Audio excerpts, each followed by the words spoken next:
When a narcissistic woman realizes you're no longer interested, the first thing that collapses isn't her affection, it's her illusion of control. You see, for the narcissist, relationships aren't built on emotional depth, but on the constant validation of her ego. Your attention is her mirror. Through it, she sees herself as powerful, desirable, and superior. The moment that mirror cracks, when you stop reacting, stop chasing, stop caring, she experiences a kind of psychological rupture. It's what Jung might call a confrontation with her own shadow, the side she has spent her life denying. At first, she won't show pain. She'll wear confidence like armor. But behind the facade, her ego is in crisis. She begins to question her worth, not because she seeks growth, but because your indifference threatens the false self she's built. The withdrawal of your energy exposes her dependency. The uncomfortable truth that her power was never real, only borrowed from your attention. This moment, though painful for her, is liberating for you. It marks the beginning of your emotional independence.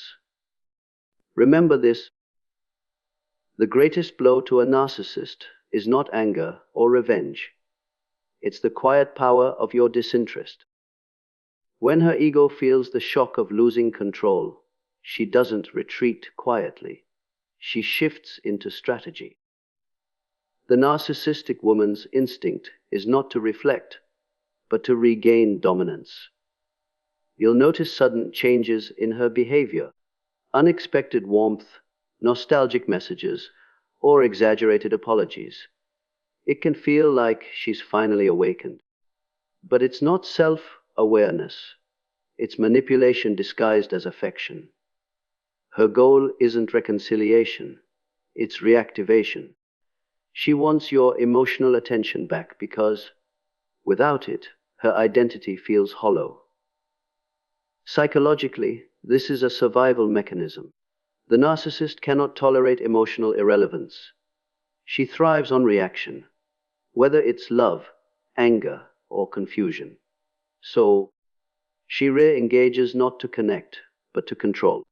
This is the push and pull dynamic Carl Jung described as the tension between the persona and the shadow, the outer charm concealing an inner hunger for dominance. If you respond, even out of curiosity, she wins back her reflection in your eyes. The truth is, manipulation only works where there is emotional investment. When you no longer need her approval, her power dissolves. The greatest resistance is not confrontation. It's emotional neutrality. Your calm detachment becomes the mirror she can no longer use. And that silence speaks louder than any argument ever could. When you stop giving a narcissistic woman your attention, you don't just withdraw affection. You take away her sense of existence. To a narcissist, attention is oxygen. It doesn't matter if it's love or anger. What matters is that she remains the center of your emotional universe. When that energy disappears, she's confronted with a terrifying reality. She no longer matters. That realization triggers deep insecurity, often masked by arrogance or hostility. You might notice her trying to provoke a reaction, posting subtle messages online, pretending to move on quickly, or spreading distorted stories about you. These actions aren't signs of strength. They're desperate attempts to feel relevant again. Beneath the performance is an empty core that can't bear invisibility. Jung spoke of the ego's fear of dissolution, and for the narcissist, that fear is constant. Without external validation, she has no stable self to return to. Your silence becomes her greatest threat because it reflects her insignificance back to her. And that's something she cannot emotionally process. The beauty of this moment, however, lies in what it means for you. You've finally broken the cycle of emotional dependence. Sometimes, the most powerful statement you can make is no reaction at all. As her sense of control slips away, the narcissistic woman begins to rewrite the story. She can't accept being the one who was left behind, so she flips the narrative. Suddenly, you become the cold one. You stopped caring. You changed. This is not just denial. It's psychological self-preservation. Her ego cannot tolerate the truth that she has lost influence over you, so she projects her own flaws outward to protect her fragile identity. It's the ego's defense mechanism in motion. What Jung described as the refusal to confront the shadow within. Through this projection, she shields herself from accountability. The more she blames you, the safer she feels from facing her own emptiness. It's a form of psychological alchemy, where pain is transmuted into accusation. But here's the paradox. Every lie she tells about you only deepens her disconnection from reality. While she's busy rewriting history, you are quietly stepping into authenticity. There's no need to defend yourself. Truth has a way of revealing itself over time. When you stop explaining and simply live your peace, her narrative loses power. Remember this, the strongest rebuttal to distortion is not argument. It's the unwavering clarity of self-awareness. At some point, you stop trying to make her understand, and that's when everything changes.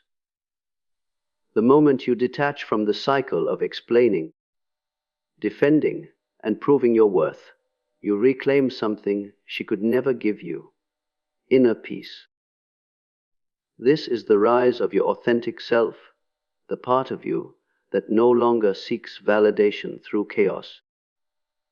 Jung often spoke of individuation, the process of becoming whole, and this is precisely what happens when you withdraw your emotional investment from a narcissist.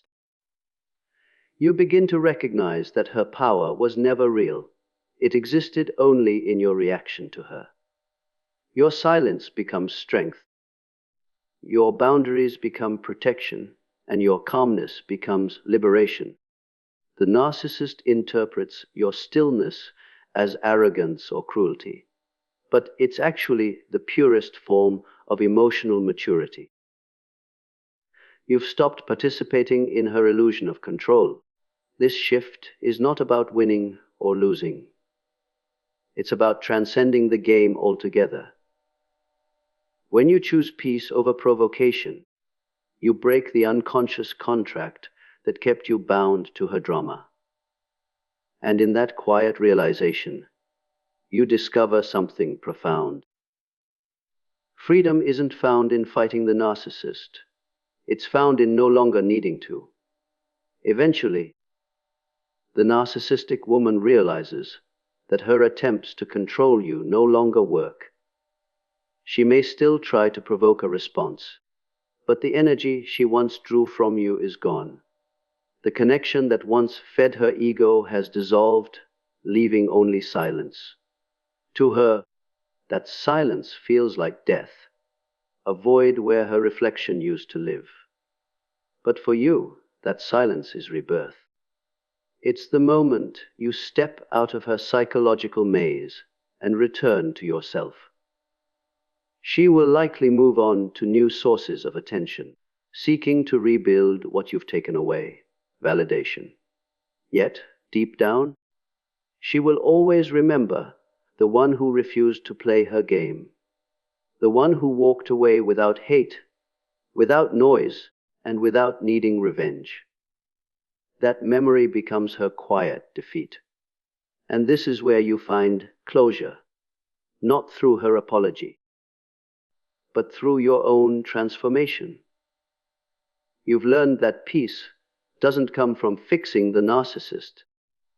It comes from freeing yourself from the need to be understood by one. In the end, the real victory is not that she lost you, but that you finally found yourself. And that discovery is the beginning of everything.